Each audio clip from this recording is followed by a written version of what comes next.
One man, one decision, and the most powerful economy in human history collapsed overnight. Rome at its peak was not just a city, it was the engine of the entire known world. Grain from Egypt, gold from Spain, silk from the East, every trade route, every coin, every market from Britain to Mesopotamia ran through Roman hands. The Roman economy was so large, so deeply connected, that modern economists still study it today. It was a machine built over centuries, precise, powerful, seemingly unbreakable. And then one emperor broke it, not through war, not through invasion, through coins. To understand what happened, you need to understand what Roman money actually was. The denarius was Rome's most important coin, silver, stamped with the emperor's face, accepted from the streets of Rome to the markets of Persia. For centuries it held its value because it held its silver. Under Augustus, the denarius was nearly pure, 90% silver. Soldiers trusted it, merchants built businesses around it, farmers sold harvests for it. The entire Roman world ran on the faith that this small silver coin was worth exactly what it said it was. That faith was about to be destroyed. The empire was expensive, unimaginably expensive. Maintaining the Roman legions alone cost more than most modern nations spend on defense today. Hundreds of thousands of soldiers needed pay, food, armor, weapons, horses, and retirement packages. On top of that came the bureaucracy, the roads, the aqueducts, the grain subsidies for the city of Rome itself, the bribes to keep barbarian tribes quiet along the borders. And the emperors needed to fund lavish building projects to secure political loyalty and public approval. The treasury was always running short, and the solution they chose was catastrophic. Before we go further, if this story is making you think, if you never learned this in school, if you feel like this kind of history deserves more attention, hit that like button right now and subscribe to our channel. Every like and every subscription tells us you want more. Comment the word "more" below, and we will keep making videos exactly like this one. The debasement began quietly, almost invisibly. Instead of minting new silver coins from the treasury, Roman emperors discovered they could melt down existing coins, mix in cheaper metals like copper and bronze, and produce more coins from the same amount of silver. A coin that was once 90% silver became 80%, then 70%, then 50%. The face on the coin stayed the same, the emperor's profile still gleamed, the official value remained unchanged, but the actual worth of the metal inside was shrinking with every generation. The empire was printing money, and at first nobody noticed. The emperor at the center of the worst debasement in Roman history was Gallienus. He ruled from 253 to 268 AD, a period historians now call the crisis of the 3rd century. Rome was fighting on every front simultaneously. Germanic tribes crossing the Rhine, the Sassanid Persian Empire attacking from the east, plague killing soldiers and civilians alike, usurpers rising in every province. The empire was fracturing in real time, and Gallienus needed money faster than any treasury could provide it. So he debased the currency on a scale Rome had never seen before. Under Gallienus, the silver denarius did not just lose value, it essentially ceased to exist. Coins minted during his reign contained as little as 2% silver. Some contained none at all. They were copper coins with a thin silver wash on the outside that wore off within weeks of circulation. The Roman soldier who had proudly accepted his silver wage was now being paid in metal worth almost nothing. Merchants across the empire began to notice.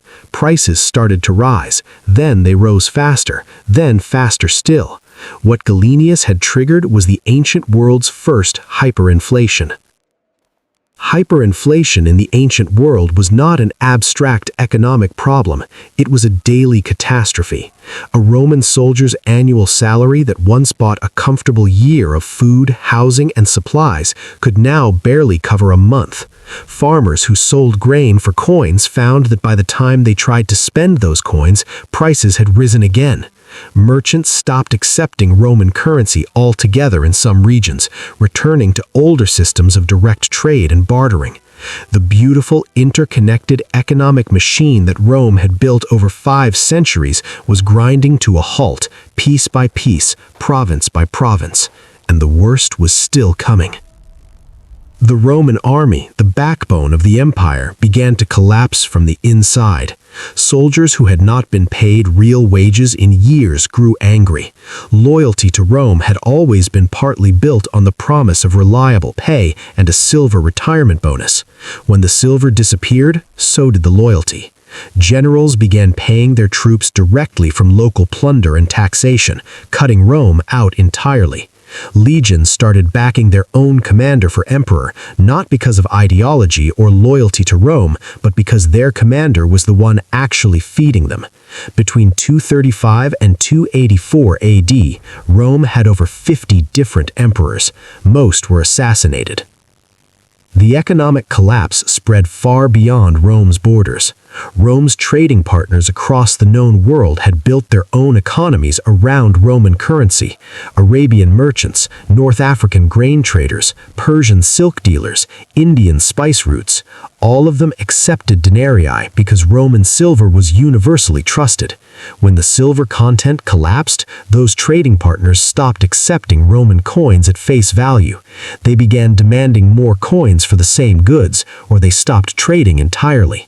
Rome's import economy, built on centuries of trust, began to seize up. The empire was becoming poorer every single day, and it could not stop the process. Some emperors tried to fix the problem, none fully succeeded. Diocletian, who came to power in 284 AD, attempted the most ambitious economic reform in Roman history. He issued the Edict on Maximum Prices, a vast document listing the maximum legal price for hundreds of goods and services across the empire.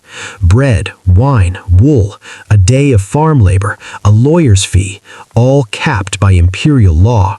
Merchants who charged more faced the death penalty. It failed almost immediately. Merchants simply stopped selling rather than take a loss. Goods vanished from markets. Black markets exploded. The edict was quietly abandoned within years. Diocletian also tried to reform the coinage itself. He introduced a new silver coin called the Argentius, genuinely silver, intended to restore faith in Roman currency. He restructured the tax system. He reorganized the empire into smaller administrative units to improve efficiency. For a brief period, it seemed to work. Prices stabilized slightly, trade partially recovered, but the structural damage done by decades of debasement was too deep. The moment the reform pressure eased, inflation began creeping back. The Roman economy never fully recovered. The disease had gone too deep. The consequences of this economic collapse shaped the next 1,000 years of history. As the Roman economy weakened, the power of the central government weakened with it. Provinces that could no longer rely on Rome for economic stability began looking after themselves. Local strongmen, warlords, and regional rulers filled the vacuum. The grand unified market of the Roman world fragmented into hundreds of smaller, isolated local economies. Long-distance trade collapsed. Cities shrank, literacy rates fell. The complex urban civilization that Rome had built began simplifying back to something more basic. Historians call this process the fall of Rome, but it was also the birth of the medieval world.